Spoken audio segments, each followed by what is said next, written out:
Bismillahirrahmanirrahim. Assalamualaikum warahmatullahi ta'ala wabarakatuh.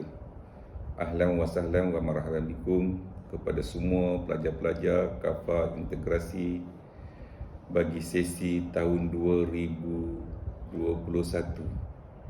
Tuan-tuan, hadirin hadirat muslimin dan muslimat yang dirahmati Allah, selamat datang juga saya ucapkan kepada para ibu bapa yang bersama-sama dengan saya di sekolah agama. Tuan-tuan yang dirahmati Allah, tahun 2021 merupakan tahun yang mencabar bagi kita. Walau bagaimanapun, cabaran tersebut terpaksa kita hadapi, khususnya dalam kita mendidik anak-anak kita untuk mencapai matlamat yang diamanahkan kepada kita. Ibu bapa yang dirahmati Allah, anak-anak yang dirahmati Allah Subhanahu wa taala sekalian. Di sini saya akan menerangkan sedikit berkaitan dengan pengajaran dan pembelajaran anak-anak di sekolah agama pada tahun 2021 yang masih lagi berada dalam PKP.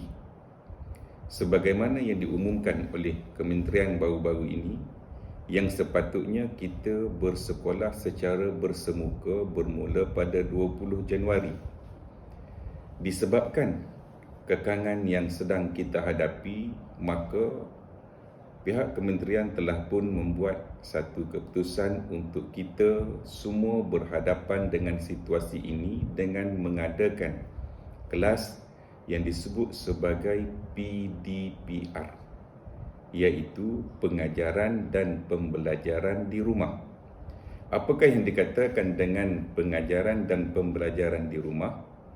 Para ibu bapa yang dirahmati Allah Subhanahu wa taala sekalian, bila kita sebut macam tu, mungkin ibu bapa terfikir, apakah kita boleh mengikuti pengajaran dan pembelajaran di rumah?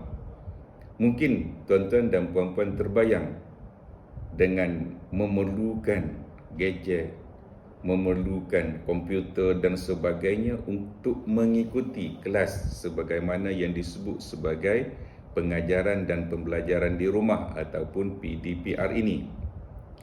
Tuan-tuan yang dirahmati Allah Subhanahu wa taala sekalian, jangan kita jadikan alasan sedemikian sebagai satu beban untuk kita tidak mengikuti kelas-kelas di sekolah-sekolah agama. Tuan-tuan yang dirahmati Allah, kelas PDPR ini terbahagi kepada dua. Yang pertama, real time, iaitu kita berhadapan dalam seperti Google Meet. Maknanya anak-anak berhadapan dengan guru dalam talian. Banyak aplikasi yang sedang tersebar pada hari ini yang boleh kita gunakan.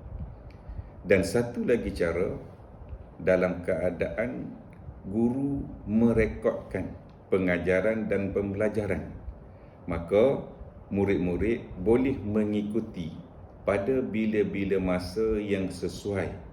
Mungkin ini adalah cara yang terbaik, ataupun kedua-dua cara ini adalah terbaik sebenarnya, mengikut kepada keperluan ibu bapa itu sendiri. Kalau dia mempunyai kemampuan untuk anaknya ada gadget yang sendiri, maka ia boleh mengikuti kelas secara direct dengan guru-guru, bersemuka secara guru-guru dalam talian yang akan ditetapkan oleh guru-guru itu sendiri. Tuan-tuan yang dirahmati Allah Subhanahu wa taala sekalian, dengan dua cara ini insya-Allah kita boleh menyampaikan maklumat-maklumat yang berkaitan. Walau bagaimanapun, kedua-dua cara ini memanglah tidak sama seperti mana murid-murid berhadapan dengan guru di dalam kelas. Tetapi dalam situasi PKP ini, maka inilah cara yang saya rasa terbaik bagi kita. Maka tuan-tuan yang dirahmati Allah Subhanahu wa taala sekalian, para ibu bapa yang dirahmati Allah, apa jua keadaan ibu bapa perlu bersedia dengan situasi ini. Maknanya ibu bapa perlu, yang pertama, berkait dengan PDPR ini perlu membuat persediaan. Langkah pertama, guru-guru akan mengadakan grup, sama ada grup WhatsApp, Telegram dan sebagainya untuk memudahcarakan di antara guru dan murid. Maka perkara yang penting lagi bagi ibu bapa ialah hendaklah sentiasa berkomunikasi dengan guru-guru kelas. Ya. Pastikan ibu bapa sentiasa berkomunikasi. Arahan-arahan yang diberikan oleh guru dia tak faham, segera untuk bertanya kepada guru-guru yang berkaitan. Ya. Pastikan ada hubungan dua hala di antara ibu bapa dan guru-guru. Jangan kita biarkan dalam keadaan yang kita sendiri tak tahu apa, kemudian kita buat keputusannya sendiri. Salah. Yang kedua, ibu bapa membuat jadual untuk anak-anak. Membuat jadual untuk anak-anak bagi memastikan anak-anak dapat mengikuti program-program yang telah diatur oleh pihak sekolah. Maksud jadual itu, jadual yang dibina oleh ibu bapa itu sendiri supaya ia boleh mengambil masa yang sesuai. Kerana kami faham di sekolah kebangsaan juga ibu bapa terpaksa mengikuti kelas. Di sekolah agama pun terpaksa mengikuti kelas yang sama. Mungkin kekangan kat situ dari sudut banyak. Telefonnya, komputernya, line internetnya, macam-macam kekangan tersebut. Tapi dengan jadual yang dibina, insya-Allah ia akan teratur dan dapat mengikuti dengan lebih sempurna. Kemudian yang seterusnya, ibu bapa perlu membantu anak-anak semasa anak-anak membuat latihan di rumah berdasarkan kepada apa yang telah diterangkan, disampaikan oleh guru-guru mengikut subjek yang telah ditetapkan. Ibu bapa perlu membantu anak-anak menyelesaikan ataupun menyiapkan kerja-kerja yang diamanahkan kepada anak-anak itu sendiri. Pastikan ibu bapa bukan ibu bapa yang membuat. Pastikan anak-anak yang membuat, ibu bapa hanya membantu untuk menyiapkan tugasan tersebut. Yang seterusnya, ibu bapa perlu membantu. Sekiranya anak-anak tak faham, berbalik kepada perkara yang nombor 1 tadi, maknanya ibu bapa perlu berkomunikasi. Terus segera tanya ataupun boleh mengambil masa yang sesuai untuk tanya guru perkara-perkara yang tak faham. Maka, dan tuan-tuan yang dirahmati Allah Subhanahu wa taala sekalian, dengan cara yang sedemikian insya-Allah kita akan dapat membantu anak-anak dalam mengikuti pengajaran dan pembelajaran di rumah. Ibu bapa yang dirahmati Allah Subhanahu wa taala sekalian, memanglah kita nak menyediakan keperluan yang mencukupi untuk mengikuti kelas online ini agak terbatas. Saya memahami perkara tersebut. Jadi apa yang lebih penting bagi kita ibu bapa khususnya supaya sentiasa berhubung dan sentiasa menzahirkan sifat sabar. Sebab guru-guru kadang-kadang nak melayani anak-anak kita dalam satu-satu masa agak terbatas. Anak-anak dalam kumpulan grup tersebut mungkin 25 orang hingga ke 30 orang. Jadi kesabaran perlu tinggi.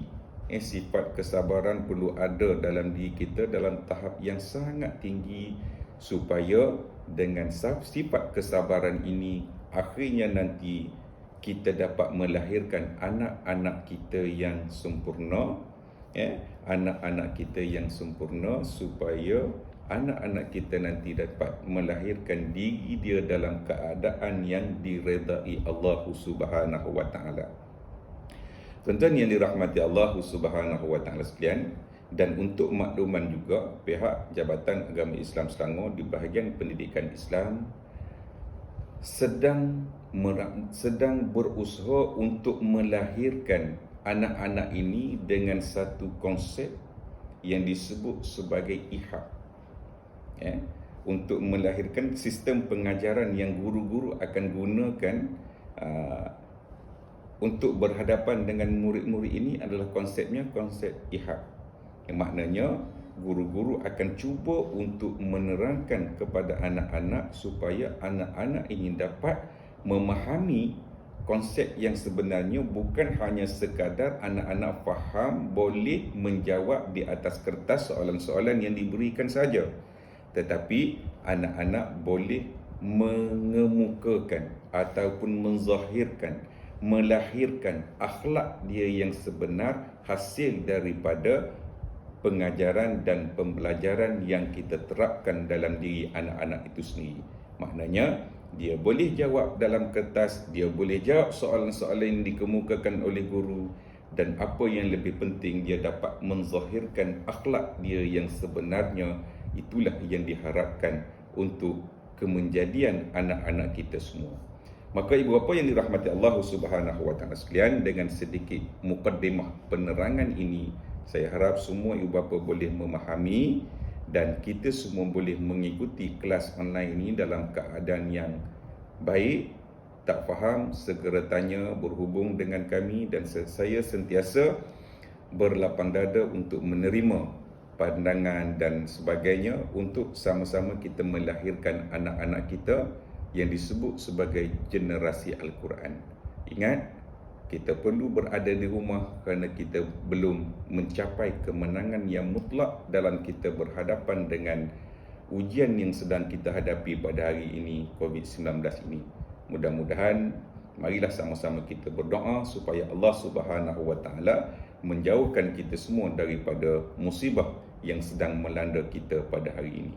Salam hormat daripada saya, Abdul Nasir bin Hassan. Mudah-mudahan kita semua dalam rahmat Allah Subhanahu wa taala. Selamat menyambut tahun baru daripada saya dan juga guru-guru sekalian. Wabillahi taufiq wal hidayah. Wassalamualaikum warahmatullahi taala wabarakatuh.